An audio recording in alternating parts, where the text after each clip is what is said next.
my presentation's title, to fit in the main title of the session, is the role of NGOs in using public opinion to address community conflict, which we call this tool as a peace port.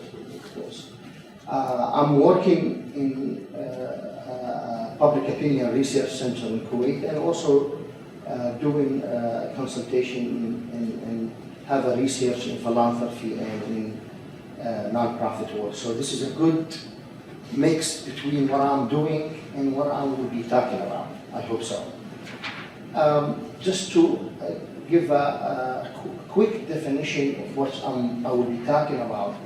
I will be talking about this tool that I dream to be used in different sectors, not just in peace, is how to conduct public opinion polls for the different segments of the community, for different people, and how to put the results and their needs and their opinions as much as we can in our benefits, which is one of it, how to conduct or how to maintain peace. I just remember one of the saying, Ibrahim Lincoln, when he said, what I want is what the people want. And the question is how to know what the people want. So this is what we concern about that great issue in public opinion.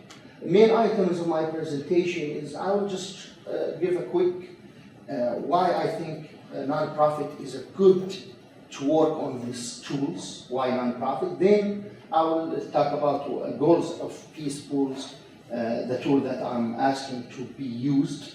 Then the models of this tool, and maybe we can talk about some conflicts around the world, some research I conducted with the Syrian people, and other than the conflict with some societies, conditions how to put this tool in a success way and how to make it successful, and challenges that we might face of using this tool to make peace, and then measuring the relationship for a better understanding of peace. I might miss here, measuring the relationship in our communities. This is a lower part than conflict. It's just we want to know how people treat each other, look at each other, any kind of people, male and female, military and non-military, black and white, farmers and citizens. This is something that I'm asking to have like an index for each country or for each society to be understandable. So this is quickly why we think nonprofit. In a lot of conflicts, if you are not nonprofit, you cannot put your hand in it. You should be non-biased. You should be a third partner. So this is a good to be carried out. That's right. You don't have the power, but you have the image and the perception for the people who are struggling that you are a good partner for them. It will last longer when you do it as a non-profit. It will be, minority will obey everyone when we use what people want for peace, and you're using this to pressure the people who want peace. And this is one of the things. This is a more explanation to the tool. It's different parties to be involved in conducting a survey and a research projects to understand the different parties and people thinking of this conflict or of the situation in order to come to a peaceful environment. You know, in public opinion, we sometimes produce numbers as a research center or a researchers. In some researches, you cannot go beyond and use the numbers. We feel sometimes this is unethical. But in this kind of projects, we feel that we should have another stage to conduct peace, because this is good for everyone. You will cut blood, you will cut people killing, you will cut a lot of bad situations because of that. That's why I remember Gallup has been conducting or has a partnership with one of the Coexist Foundation, which concentrates on peace, how to conduct some polls in order to have this kind of goal. I have to mention my friend Colin Iron.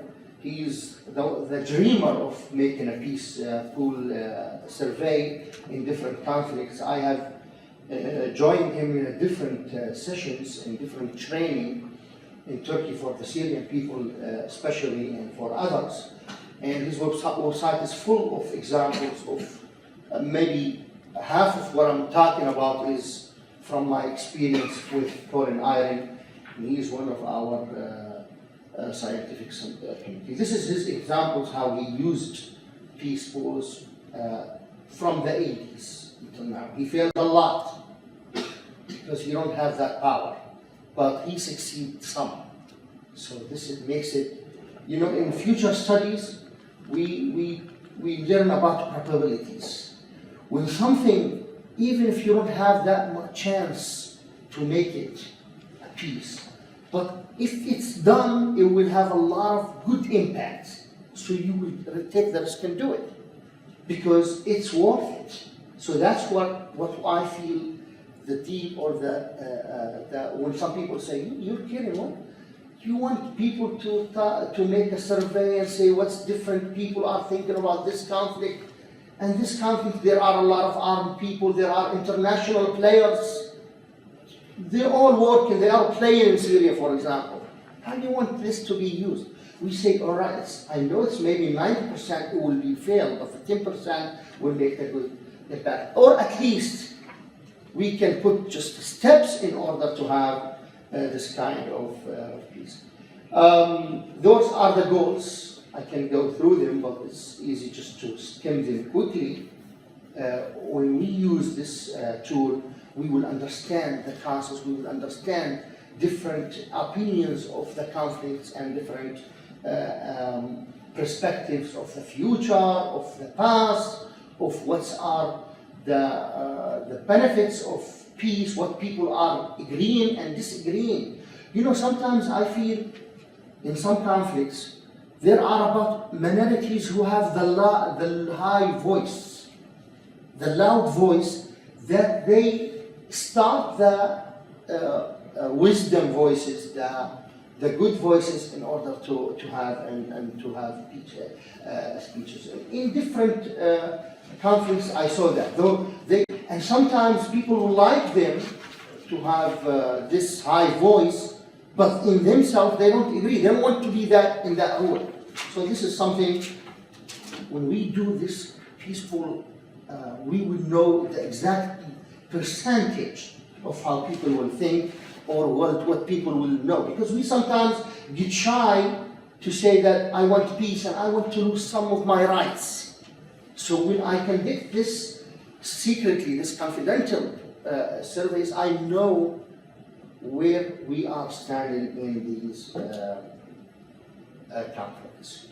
This is just to continue. I don't have a lot of time. I think David, I have 5 minutes maybe? Or 10 minutes? I shouldn't remind you.